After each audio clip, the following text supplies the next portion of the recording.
금강산 깊은 골짜기에 자리한 백년산은 500년 역사를 자랑하는 고찰이었다. 새벽 예불을 알리는 종소리가 산을 타고 울려 퍼지면 하얀 안개가 천천히 계곡을 타고 올라왔다. 그 안개 속을 걸어오는 한 노승의 모습은 마치 구름을 타고 내려오는 신선처럼 보였다. 해공 스님, 올해로 80, 백년사에 온 지 꼭 50년이 되는 해였다.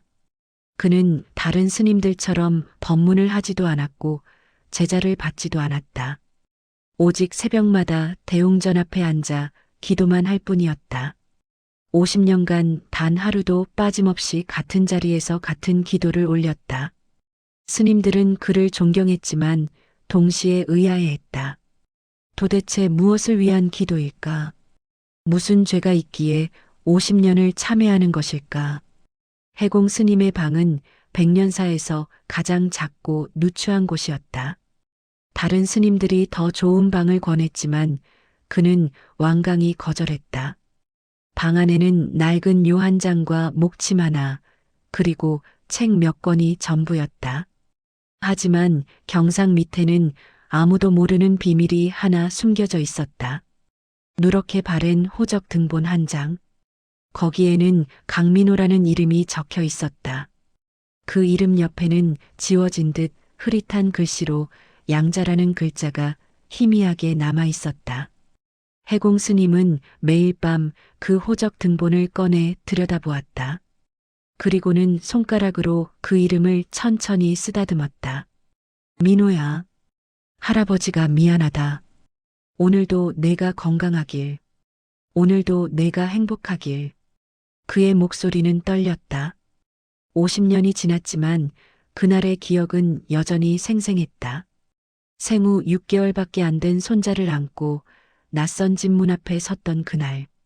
그날의 추위와 절망과 눈물이 아직도 뼛속까지 스며들어 있었다. 이른 아침 해공 스님은 언제나처럼 대웅전으로 향했다. 그의 발걸음은 느렸지만 흔들림이 없었다. 80평생 무게를 견뎌온 사람의 걸음이었다. 대웅전 앞 돌계단에 앉으려는 순간이었다. 저기요, 큰 스님. 어린 목소리가 들려왔다.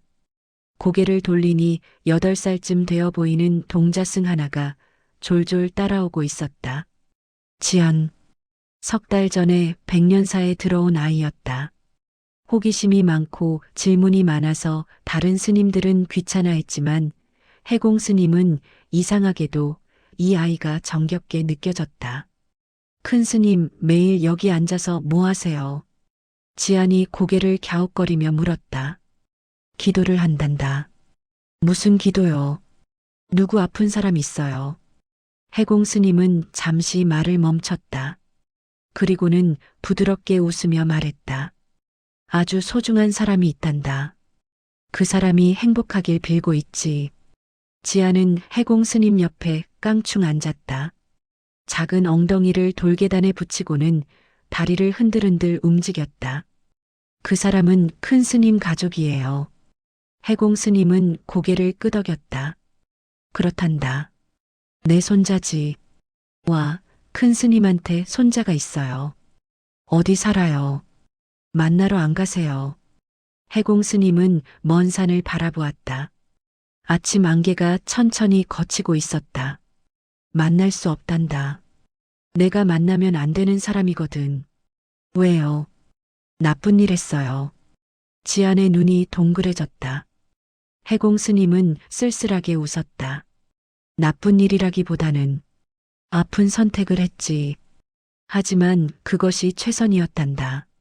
지아는 무슨 말인지 잘 이해하지 못했지만 해공 스님의 표정이 너무 슬퍼 보여서 더 이상 묻지 않았다. 대신 작은 손으로 스님의 손을 꼭 잡아주었다.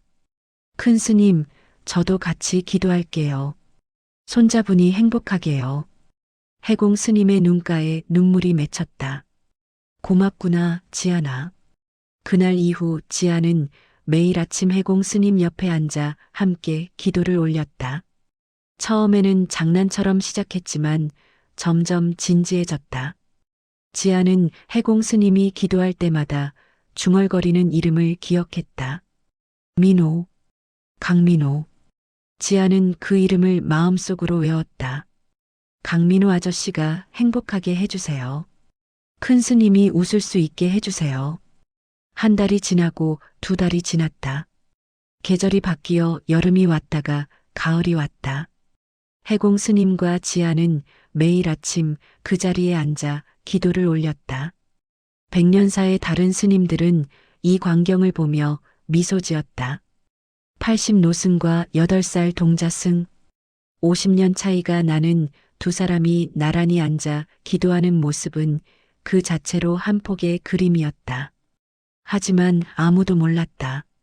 그 기도 속에 담긴 50년의 무게를, 그리고 곧 일어날 기적을. 어느 가을날 오후였다. 백년사 입구에 검은색 승용차 세대가 나타났다. 고급스러운 차량들이었다. 산사에는 어울리지 않는 광경에 스님들이 웅성거렸다. 차에서 내린 사람들은 모두 정장을 입고 있었다. 그중 가장 앞에 선 사람은 40대 중반으로 보이는 남자였다. 단정한 외모에 카리스마가 느껴지는 인상이었다. 그는 주지 스님에게 공손하게 인사를 했다. 실례지만 해공 스님을 뵐 수 있을까요? 주지 스님은 의아한 표정을 지었다. 해공 스님은 외부인과의 접촉을 일절 사양하셨는데 무슨 일로 오셨는지. 남자는 잠시 망설이다가 입을 열었다. 저는 강민호라고 합니다. 해공 스님의 손자입니다. 주지 스님의 얼굴이 굳어졌다. 손자. 해공 스님에게 손자가 있었다는 것도 놀라운데 그가 이렇게 찾아왔다니. 잠시만 기다려 주십시오. 주지 스님은 서둘러 해공 스님의 처소로 향했다. 해공 스님은 방에서 경을 읽고 있었다. 주지 스님이 문을 두드리자 천천히 고개를 들었다. 큰 스님, 손님이 오셨습니다. 강민호라는 분인데 본인이 큰 스님의 손자라고. 해공 스님의 손에서 경전이 떨어졌다. 그의 얼굴이 하얗게 질렸다. 민호가 왔다고. 주지 스님은 걱정스러운 표정으로 해공 스님을 바라보았다. 만나시겠습니까? 해공 스님은 한참을 말이 없었다. 그의 눈에서 눈물이 주르륵 흘러내렸다. 50년을 기다렸다. 하지만 막상 그 순간이 오자 두려웠다. 민호는 자신을 어떻게 생각하고 있을까? 돈 받고 손자를 판 냉혈한 할아버지로 생각하고 있지는 않을까? 해공 스님은 떨리는 손으로 눈물을 닦았다. 만나겠습니다. 주지 스님이 물러가고 잠시 후 강민호가 방으로 들어왔다. 그는 문 앞에서 잠시 멈칫했다. 방 안에 앉아있는 노승, 마른 몸에 주름 가득한 얼굴. 하지만 그 눈빛만은 또렷했다. 강민호는 천천히 다가가 무릎을 꿇었다. 그리고는 큰 절을 올렸다. 할아버지, 처음 뵙겠습니다. 해공 스님은 손자의 얼굴을 뚫어져라 쳐다보았다. 눈매가 아들을 닮았다.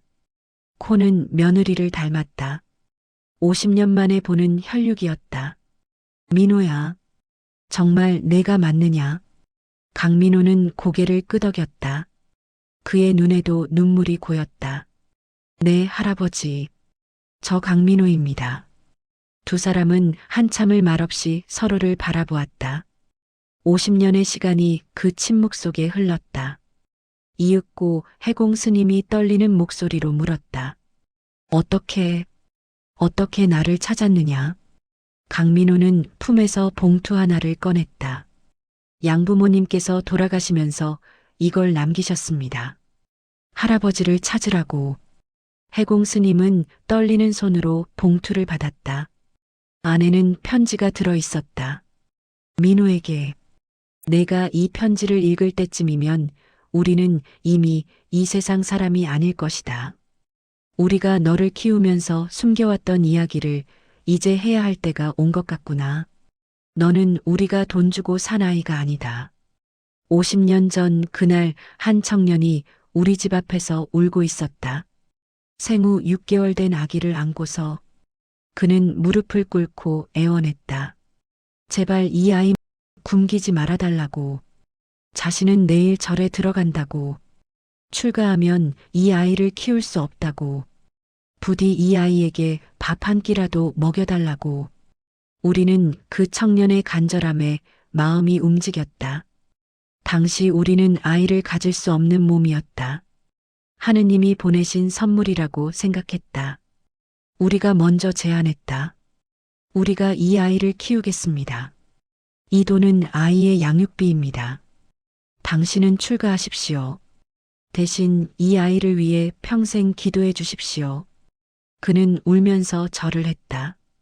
그리고 다시는 나타나지 않았다. 민호야, 내 할아버지는 너를 버린 게 아니다. 너를 살리기 위해 자신의 모든 것을 버린 사람이다. 그를 찾아가거라. 그리고 말해주거라. 당신이 기도한 손자는 행복하게 잘 자랐다고.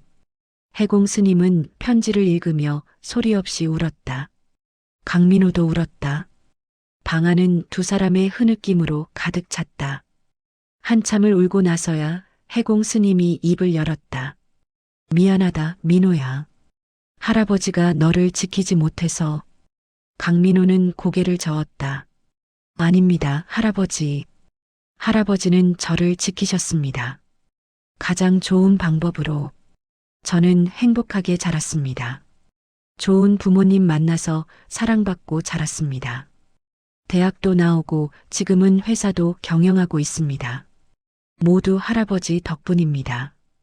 해공 스님은 손자의 손을 꼭 잡았다. 잘 자라줘서 고맙구나. 행복하게 살아줘서 고맙구나. 두 사람은 50년 만에 재회를 나눴다. 해공 스님은 그간의 이야기를 들려주었다. 50년 전 그날의 일을, 그날 밤 그날의 선택이 얼마나 아팠는지를, 그리고 50년간 단 하루도 빠짐없이 손자를 위해 기도했다는 것을. 강민호는 울먹이며 들었다. 할아버지의 이야기 하나하나가 가슴을 찔렀다. 그리고 깨달았다. 자신이 누린 모든 행복 뒤에는 할아버지의 기도가 있었다는 것을. 할아버지, 이제 저희 집에 가시죠. 제가 모시겠습니다. 강민호가 간청했다. 하지만 해공 스님은 고개를 저었다. 아니다, 민호야. 내 자리는 여기란다. 나는 이곳에서 내가 더 행복하길 계속 빌어야 한다. 하지만 할아버지, 괜찮다. 이제 내 얼굴을 봤으니 여한이 없구나. 한 달에 한 번만, 아니 2달에 한 번이라도 얼굴 보러 와주면 그것으로 충분하다. 강민호는 더 이상 말리지 못했다.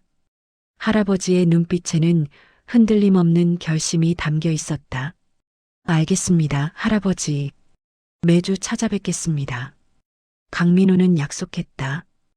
해공 스님은 손자를 끌어안았다. 50년 만에 안아보는 혈육의 온기였다. 고맙다, 민호야. 살아줘서 고맙다. 강민호가 돌아간 후 해공 스님은 혼자 대웅전 앞에 앉았다. 지안이 졸졸 따라왔다. 큰 스님, 손자분 만나셨어요. 해공 스님은 환하게 웃었다. 그렇단다. 50년 만에 만났지. 좋겠다. 큰 스님 얼굴이 엄청 밝아졌어요. 지안이 방긋 웃었다. 해공 스님은 지안의 머리를 쓰다듬었다. 지안아, 고맙구나. 내가 매일 같이 기도해줘서. 당연하죠. 저도 민호 아저씨 행복하면 좋겠어요. 그래야 큰 스님도 행복하시니까. 해공 스님은 지안을 꼭 안아주었다. 이 작은 동자승이 있었기에 50년의 외로움을 견딜 수 있었다. 그날 밤 해공 스님은 오랜만에 평온하게 잠들었다. 50년 동안 짊어졌던 짐이 조금은 가벼워진 것 같았다. 그러나 이것은 시작에 불과했다. 진짜 이야기는 이제부터였다.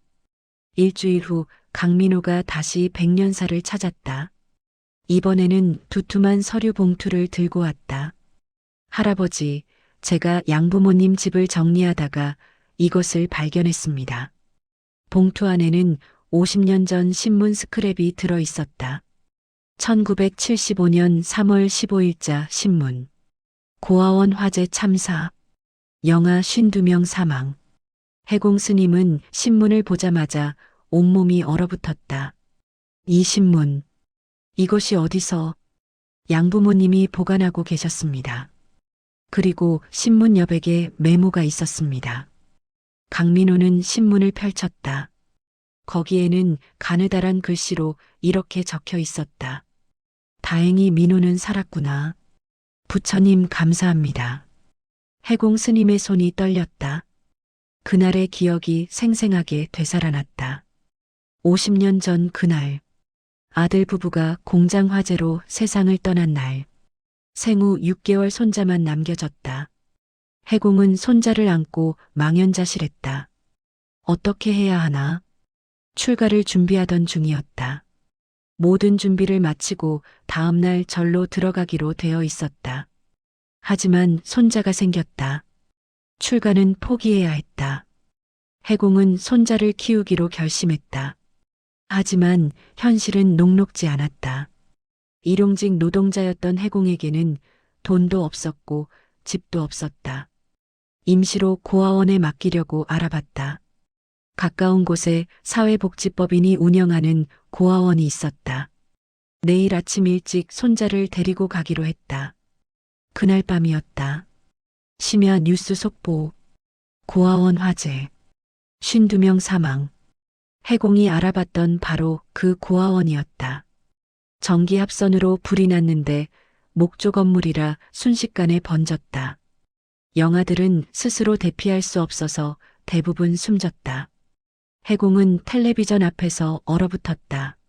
만약 오늘 손자를 맡겼더라면, 만약 하루만 일찍 결정했더라면, 손자는 지금 저 불 속에 있었을 것이다. 해공은 손자를 꼭 껴안았다. 잠든 아기는 아무것도 모른 채 평화로운 숨을 쉬고 있었다. 부처님이 살려주신 것이다. 그날 밤 해공은 결심했다. 이 아이를 반드시 지키겠다. 어떤 방법으로든. 다음 날 해공은 동네에서 가장 부유한 부부를 찾아갔다. 아이가 없어서 입양을 원한다는 소문을 들은 부부였다. 해공은 무릎을 꿇었다. 제발 이 아이를 키워주십시오. 부부는 난처한 표정을 지었다. 우리도 아이를 원하지만 정식 절차를 거쳐야 합니다. 당신은 친할아버지잖아요. 왜 직접 키우지 않습니까? 해공은 눈물을 흘렸다. 저는 내일 출가합니다. 부부는 놀랐다. 출가? 그럼 이 아이를. 네. 이 아이를 위해 평생 기도하려 합니다. 부처님께 이 아이가 행복하게 살 수 있게 해달라고. 그러려면 저는 속세를 떠나야 합니다. 부부는 해공의 절박함을 느꼈다. 그리고 생각했다. 이 사람은 진심이다. 좋습니다. 우리가 키우겠습니다. 하지만 조건이 있습니다. 당신은 이 아이를 다시는 찾지 마십시오. 우리가 진짜 부모가 될 테니 혼란스럽게 하지 마십시오. 해공은 고개를 끄덕였다. 알겠습니다. 대신 부탁 하나만 드리겠습니다. 이 돈으로 이 아이를 잘 키워주십시오. 해공은 가진 돈을 모두 꺼냈다. 많지 않은 돈이었지만 그가 가진 전부였다. 부부는 돈을 받으며 약속했다. 이 아이를 친자식처럼 키우겠습니다. 걱정 마십시오. 해공은 마지막으로 손자를 안았다. 민호야, 할아버지가 미안하다. 하지만 이게 최선이란다. 넌 행복하게 살아야 한다. 할아버지는 평생 내가 행복하도록 빌 거야. 다음 날 해공은 백년사로 향했다. 출가 서약서를 제출하고 머리를 깎았다. 그날부터 그는 해공이 되었다. 그리고 50년간 단 하루도 빠짐없이 손자를 위해 기도했다. 이제 강민호는 모든 진실을 알게 되었다. 할아버지가 자신을 고아원에 맡기려 했던 것, 화재로 고아원이 불타버린 것, 할아버지가 자신을 살리기 위해 출가를 선택한 것, 그리고 50년간 기도한 것. 강민호는 눈물을 흘렸다. 할아버지, 제가 몰랐습니다. 할아버지께서 저를 위해 얼마나 많은 것을 희생하셨는지. 해공 스님은 손자의 손을 잡았다. 희생이 아니다. 선택이었다. 나는 내가 행복하길 원했고 그게 최선의 방법이었을 뿐이다. 그날 밤 백년사 스님들은 모두 해공 스님의 이야기를 들었다. 주지 스님이 전체 법회를 열어 해공 스님과 강민호를 앞에 세웠다. 해공 스님은 50년간 숨겨왔던 이야기를 모두 털어놓았다. 스님들은 숙연해졌다. 50년. 50년간 매일 새벽 대웅전 앞에서 기도하던 이유가 이것이었구나. 한 스님이 물었다. 큰 스님, 그럼 출가를 포기하고 손자를 직접 키우실 수도 있었을 텐데 왜 그러지 않으셨습니까? 해공 스님은 잠시 침묵했다. 그리고 입을 열었다. 나는 그날 밤 깨달았습니다. 내가 이 아이를 키우면 이 아이는 평생 가난할 것입니다. 일용직 노동자의 손자로 자랄 것입니다. 하지만 좋은 부모를 만나면 이 아이는 행복할 것입니다. 사랑받고 자랄 것입니다. 나는 이 아이에게 가난을 물려주고 싶지 않았습니다.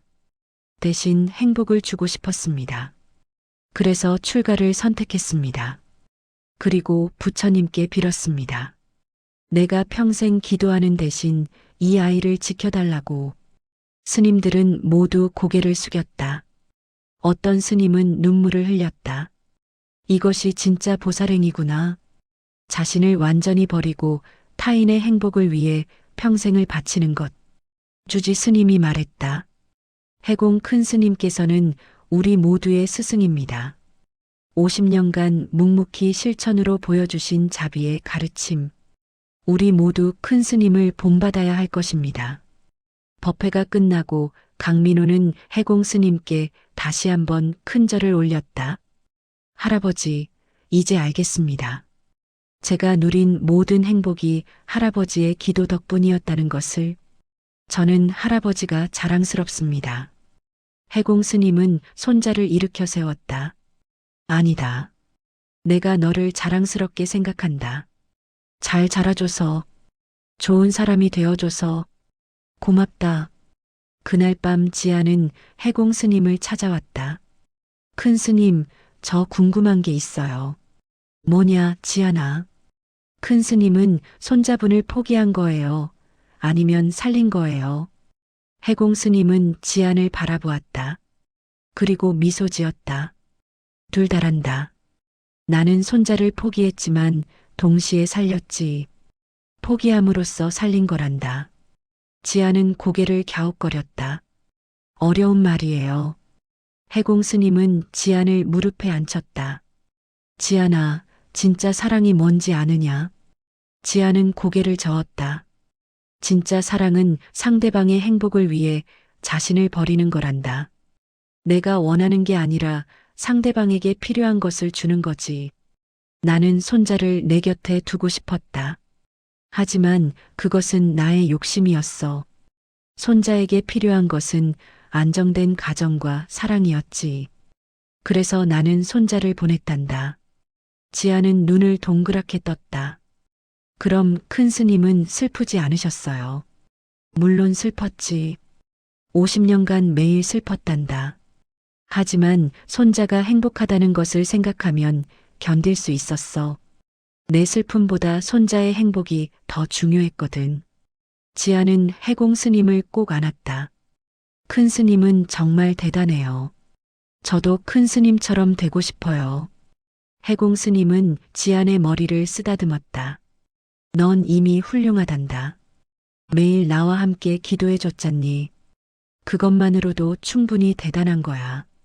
다음 날 아침 해공 스님은 평소처럼 대웅전 앞에 앉았다. 지안이 옆에 앉았다. 큰 스님, 오늘도 기도하세요. 해공 스님은 고개를 끄덕였다. 그래. 오늘도 기도한다. 근데 큰 스님, 손자분 이제 행복하시잖아요. 그런데도 계속 기도하세요. 해공 스님은 미소 지었다. 기도는 끝이 없단다. 손자가 행복하다고 해서 기도를 멈출 수는 없지. 앞으로도 계속 손자가 행복하길 빌어야 한다. 그게 할아버지의 일이거든. 그날부터 강민호는 매주 백년사를 찾았다. 처음에는 혼자 왔지만 곧 아내와 아이들을 데려왔다. 할아버지, 제 아내입니다. 그리고 이 아이들은 할아버지의 증손자들입니다.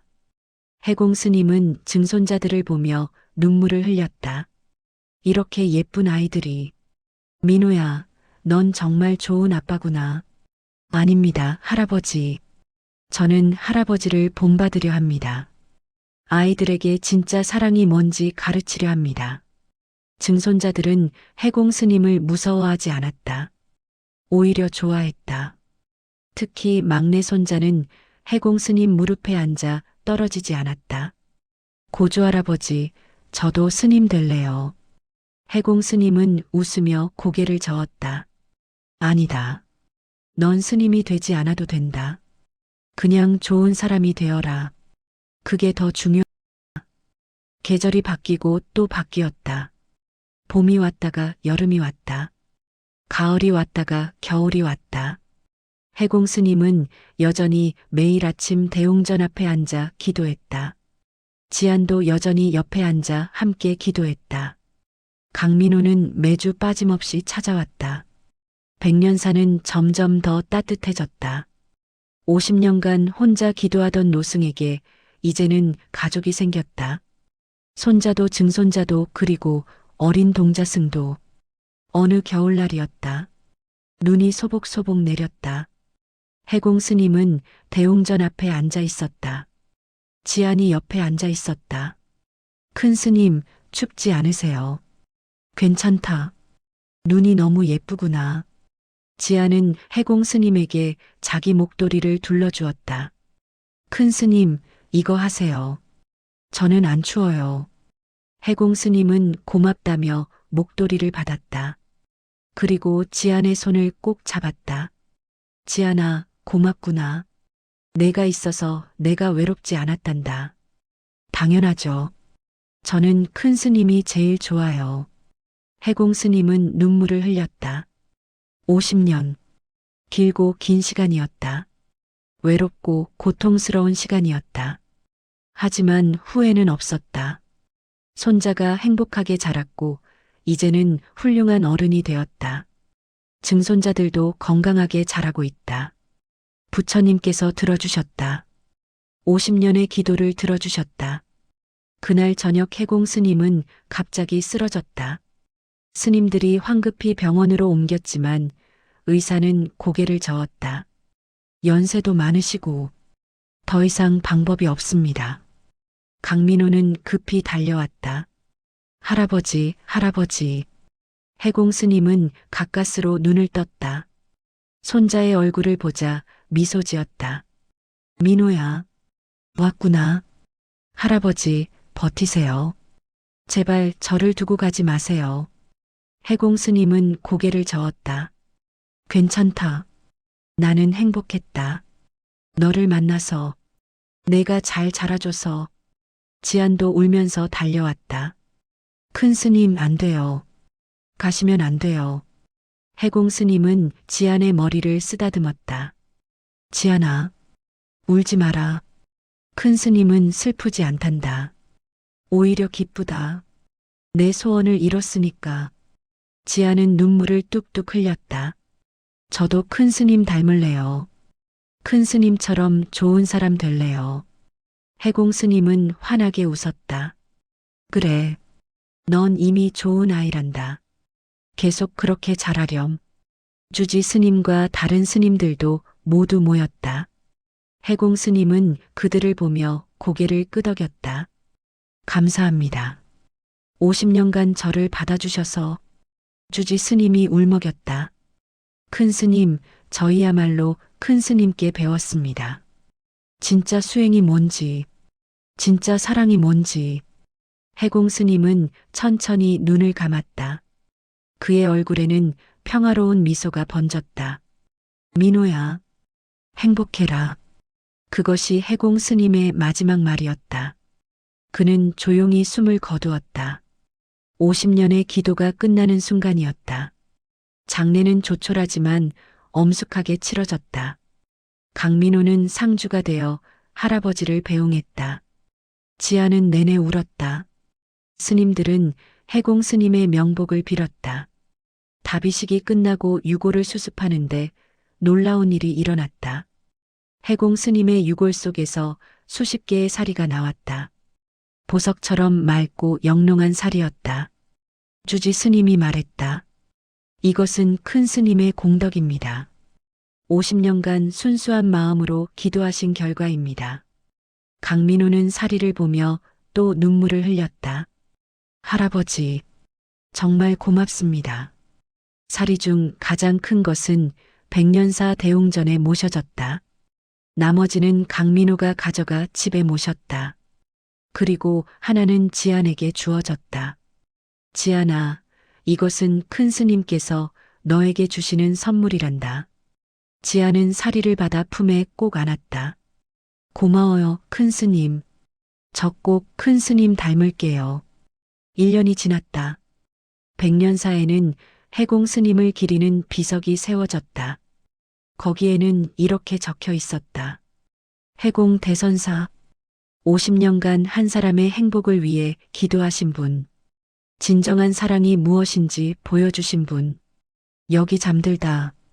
강민호는 여전히 매주 백년사를 찾았다. 할아버지 비석 앞에 앉아 이야기를 나눴다. 할아버지, 저 잘 지내고 있어요. 회사도 잘 되고 있고요. 아이들도 건강하게 자라고 있어요. 모두 할아버지 덕분입니다. 지아는 이제 10살이 되었다. 여전히 매일 아침 대웅전 앞에 앉아 기도를 올렸다. 해공 큰 스님, 오늘도 민호 아저씨가 행복하게 해주세요. 그리고 저도 큰 스님처럼 좋은 사람 되게 해주세요.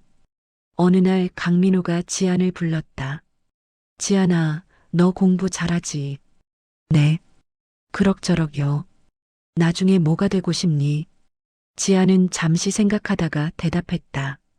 저요. 저는 해공 큰 스님 같은 사람이 되고 싶어요. 강민호는 미소 지었다. 좋은 꿈이구나. 할아버지께서 기뻐하시겠다. 지안아, 내가 도와줄 수 있는 게 있으면 말해. 지아는 고개를 저었다. 괜찮아요. 저는 그냥 매일 기도하면 돼요. 그럼 큰 스님처럼 될 수 있을 거예요. 그날 저녁 강민호는 아내와 아이들을 모았다. 오늘 할아버지 이야기를 해주마. 아이들은 눈을 반짝였다. 강민호는 50년 전 이야기를 들려주었다. 할아버지가 어떻게 자신을 살렸는지, 50년간 어떻게 기도했는지, 그리고 어떻게 제외했는지, 아이들은 숙연하게 들었다. 가장 어린 막내가 물었다. 아빠, 할아버지는 왜 그렇게 하신 거예요? 강민호는 아이를 안으며 말했다. 진짜 사랑이 뭔지 보여주려고. 자기 자신보다 다른 사람을 더 사랑하는 것. 그게 진짜 사랑이란다. 둘째가 물었다. 아빠는 우리를 위해 그렇게 할 수 있어요. 강민호는 고개를 끄덕였다. 물론이지. 아빠는 너희들을 위해서라면 뭐든지 할 수 있어. 할아버지께서 그걸 가르쳐 주셨거든. 첫째가 말했다. 저도 나중에 그런 사람이 될래요. 할아버지처럼. 강민호는 아이들을 꼭 안았다. 그래. 우리 모두 할아버지를 닮자. 그게 할아버지를 기리는 가장 좋은 방법이란다. 10년이 지났다. 지아는 이제 20살 청년이 되었다.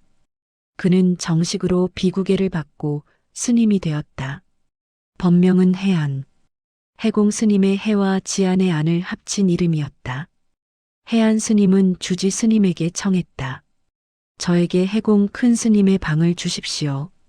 그곳에서 기도하고 싶습니다. 주지 스님은 고개를 끄덕였다. 좋다. 큰 스님께서 기뻐하시겠구나. 해안 스님은 해공 스님의 방으로 들어갔다. 방 안은 예전 그대로였다. 작은 요와 목침, 그리고 책 몇 권. 해안 스님은 경상 밑을 살펴봤다. 거기에는 여전히 호적 등본이 있었다. 강민호. 해안 스님은 호적 등본을 꺼내 들었다. 그리고 눈물을 흘렸다. 큰 스님, 제가 이제 알겠습니다. 기도가 뭔지, 사랑이 뭔지. 그날부터 해안 스님은 매일 아침 대웅전 앞에 앉아 기도를 올렸다. 해공 큰 스님처럼 강민호 일가의 행복을 위해, 그리고 모든 중생의 행복을 위해. 강민호는 50살이 되었다. 회사는 크게 성장했고 아이들도 모두 대학을 졸업했다. 하지만 그는 여전히 매주 백년사를 찾았다. 할아버지 비석 앞에 앉아 감사 인사를 드렸다. 할아버지, 저 잘 살고 있어요. 행복해요. 모두 할아버지 덕분입니다. 어느 날 강민호는 결심했다. 재단을 만들기로. 해공 장학재단. 가난한 아이들을 돕는 재단이었다. 강민호는 해안 스님을 찾아갔다. 스님, 제가 재단을 만들려 합니다. 할아버지의 뜻을 이어서 가난한 아이들을 돕고 싶습니다. 해안 스님은 고개를 끄덕였다. 좋은 생각입니다. 큰 스님께서 기뻐하실 geb니다. 그런데 한 가지 부탁이 있습니다. 무엇입니까? 돈만 주지 마십시오. 사랑을 주십시오. 큰 스님께서 그러셨듯이. 강민호는 고개를 끄덕였다. 알겠습니다. 그렇게 하겠습니다. 해공 장학재단은 큰 성공을 거두었다. 수백 명의 아이들이 도움을 받았다. 그들은 모두 강민호를 해공 할아버지라고 불렀다. 강민호는 그 호칭이 좋았다.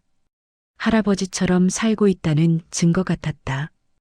20년이 더 지났다. 강민호는 일흔이 되었다. 건강이 나빠져 병원 신세를 지게 되었다. 의사는 고개를 저었다. 시간이 얼마 남지 않았습니다. 강민호는 담담했다. 후회는 없었다. 할아버지 덕분에 행복한 삶을 살았다. 이제 할아버지를 만나러 갈 시간이었다. 강민호는 아이들을 불렀다. 너희들에게 할 말이 있다. 아이들은 아버지 곁에 앉았다. 강민호는 할아버지 이야기를 다시 한번 들려주었다. 그리고 당부했다. 너희도 할아버지를 닮아라. 진짜 사랑이 뭔지 배워라. 자신보다 남을 먼저 생각하는 것. 그게 우리 집안의 가훈이다. 아이들은 눈물을 흘리며 고개를 끄덕였다. 알겠습니다, 아버지. 강민호는 마지막으로 백년사를 찾았다. 휠체어를 타고 할아버지 비석 앞에 갔다. 할아버지, 저 이제 곧 갑니다. 할아버지 만나러 가요. 기다려주세요. 해안 스님이 옆에 앉았다. 거사님, 편안히 가십시오. 큰 스님께서 기다리고 계실 겁니다. 한 달 후 강민호는 조용히 세상을 떠났다. 장례는 백년사에서 치러졌다. 해안 스님이 장례를 주관했다. 수많은 사람들이 조문을 왔다. 해공 장학재단의 도움을 받은 아이들도 왔다. 그들은 모두 울었다.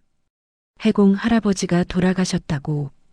강민호의 유골은 할아버지 비석 옆에 묻혔다. 비석에는 이렇게 적혔다. 강민호, 해공 대선사의 손자, 할아버지의 사랑을 이어받아 세상에 나눈 분. 여기 할아버지 곁에 잠들다. 해안 스님은 두 비석 앞에 앉아 기도를 올렸다. 큰 스님, 거사님, 이제 두 분이 함께 계시니 외롭지 않으시겠습니다. 50년 떨어져 있었지만 마음은 언제나 함께였습니다. 이제 진짜로 함께 계십니다. 부디 편안히 쉬십시오. 그날 밤 백년사에는 이상한 일이 일어났다. 때 아닌 연꽃 향기가 산 전체를 감쌌다. 계절도 맞지 않는데 향기가 피어올랐다. 스님들은 놀라워했다. 이것은 상서로운 징조다. 해공 큰 스님과 강거사가 함께 부처님 곁으로 가신 것이다. 다음 날 아침 해안 스님이 대웅전 앞에 앉았을 때였다. 어린 동자승 하나가 졸졸 따라왔다. 5살짜리 아이였다.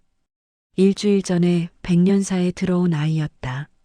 스님, 저도 앉아도 돼요. 해안 스님은 미소 지었다. 그래, 앉아라. 동자승이 옆에 앉았다. 그리고 물었다. 스님, 여기 앉아서 뭐해요? 기도한단다. 무슨 기도요? 해안 스님은 잠시 생각했다. 그리고 대답했다. 세상 모든 사람들이 행복하길 비는 기도란다. 동자승은 고개를 갸웃거렸다. 그럼 오래 걸리겠네요. 세상 사람이 엄청 많잖아요. 해안 스님은 웃었다. 그래, 오래 걸리지. 어쩌면 평생 걸릴지도 몰라. 동자승이 물었다. 그래도 할 거예요. 해안 스님은 고개를 끄덕였다. 그래, 그래도 할 거야. 왜요? 그게 사랑이기 때문이란다. 동자승은 잘 이해하지 못했지만 고개를 끄덕였다. 저도 도와줄게요. 해안 스님은 동자승의 머리를 쓰다듬었다. 고맙구나. 그날부터 해안 스님과 어린 동자승은 함께 기도를 올렸다. 해공 스님처럼, 지안처럼 기도는 계속되었다. 세대를 넘어, 시간을 넘어 백년사 대웅전 앞에는 여전히 2개의 그림자가 나란히 앉아 있었다. 한 명은 노승, 한 명은 어린 동자승. 그들은 오늘도 기도를 올렸다. 세상 모든 사람들의 행복을 위해. 그리고 그 기도는 계속될 것이었다. 영원히. 해공 스님의 이야기는 이렇게 전설이 되었다. 50년간 손자 하나를 위해 기도한 할아버지. 그리고 그 사랑을 이어받아 세상에 나눈 손자. 백년사를 찾는 사람들은 2 비석 앞에서 기도를 올렸다. 저도 저렇게 사랑할 수 있게 해주세요. 저도 저렇게 살 수 있게 해주세요. 그리고 해안 스님은 오늘도 기도를 올렸다. 해공 큰 스님, 큰 스님의 가르침을 잊지 않겠습니다. 진짜 사랑이 뭔지 평생 기억하겠습니다. 그리고 세상에 전하겠습니다. 많은 세월이 흘렀다. 해안 스님도 이제 노승이 되었다. 하지만 여전히 매일 아침 대웅전 앞에 앉아 기도를 올렸다. 그 옆에는 새로운 동자승이 앉아 있었다. 세대는 바뀌어도 기도는 계속되었다. 어느 날 젊은 방문객이 백년사를 찾았다. 강민호의 증손자였다. 그는 해안 스님을 찾아왔다. 스님, 저는 강민호의 증손자입니다. 고조 할아버지와 할아버지 이야기를 듣고 자랐습니다. 저도 2 분처럼 살고 싶습니다. 해안 스님은 젊은이를 바라보았다. 그의 눈에서 해공 스님의 모습이 보였다. 좋다. 내가 그 뜻을 이어주겠구나. 젊은이는 고개를 숙였다. 가르침을 주십시오. 어떻게 살아야 합니까?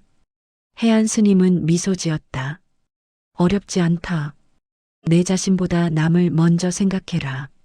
내 행복보다 남의 행복을 먼저 빌어라.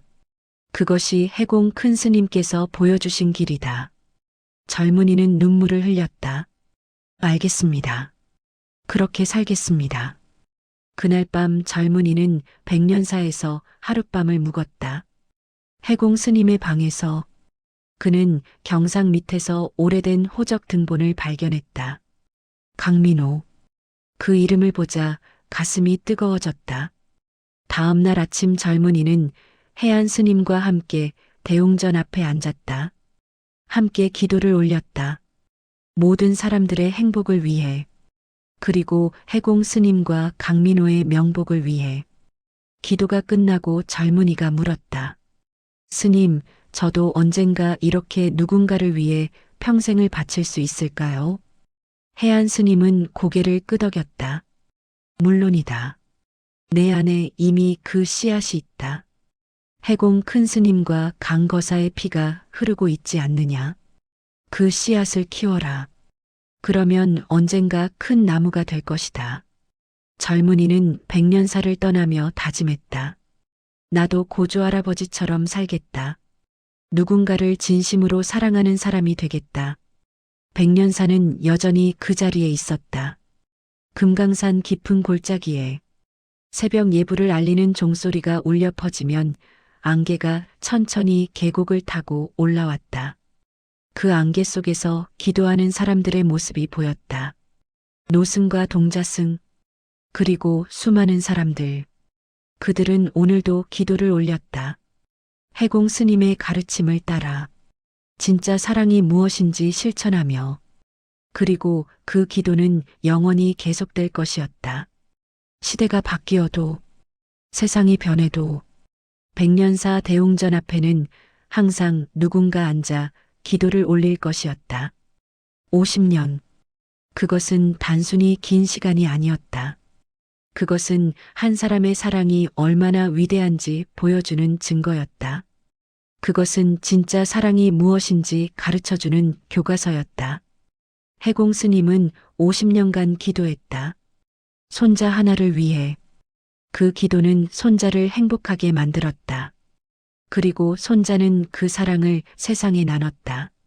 수많은 아이들에게. 이제 그 아이들이 자라서 어른이 되었다. 그들도 사랑을 배웠다. 해공 스님에게서, 강민호에게서, 그리고 그들도 사랑을 나눌 것이었다. 다음 세대에게. 이렇게 사랑은 계속 이어졌다. 끝없이. 백년사는 이제 사랑의 성지가 되었다. 사람들은 이곳을 찾아와 기도했다. 저도 해공 스님처럼 사랑할 수 있게 해주세요. 저도 누군가를 위해 평생을 바칠 수 있게 해주세요. 그리고 해안 스님은 그들에게 말했다. 이미 너희 안에 그 힘이 있다. 다만 깨우기만 하면 된다. 사랑은 거창한 것이 아니다. 작은 것에서 시작된다. 오늘 누군가를 위해 기도해보라. 진심으로. 그것이 시작이다. 사람들은 고개를 끄덕이며 돌아갔다. 그리고 실천했다. 작은 사랑부터. 백년사의 전설은 이렇게 계속되었다. 50년의 기도. 그것은 단순한 이야기가 아니었다. 그것은 현실이었다. 지금도 계속되고 있는 현실이었다. 해공 스님의 방에는 여전히 호적 등본이 있었다. 강민호. 그 이름은 이제 전설이 되었다. 할아버지의 사랑을 받아 세상에 사랑을 나눈 사람. 그리고 그 사랑은 계속 이어지고 있었다. 손자에게, 증손자에게, 그리고 모든 사람들에게. 이것이 해공 스님의 진짜 유산이었다. 돈도 아니고 명예도 아니었다. 사랑, 진짜 사랑을 보여준 것. 그것이 가장 위대한 유산이었다. 세월은 흘러 100년이 지났다. 하지만 해공 스님의 이야기는 여전히 전해졌다. 할아버지들은 손자들에게 들려주었다. 옛날에 해공이라는 스님이 있었단다. 그분은 손자를 위해 50년간 기도했지. 그리고 손자는 행복하게 자랐어. 손자들은 눈을 반짝이며 물었다. 정말요? 그렇게 오래 기도했어요. 그래. 사랑하는 사람을 위해서라면 그 정도는 할 수 있단다. 너희도 나중에 그렇게 할 수 있을 거야. 손자들은 고개를 끄덕였다. 저도 그렇게 할래요. 할아버지처럼. 이렇게 해공 스님의 정신은 계속 이어졌다. 세대를 넘어, 시대를 넘어. 백년사는 여전히 그 자리에 있었다. 금강산 깊은 골짜기에, 500년을 지켜온 그 자리에. 그리고 대웅전 앞에는 여전히 누군가 앉아 기도를 올리고 있었다.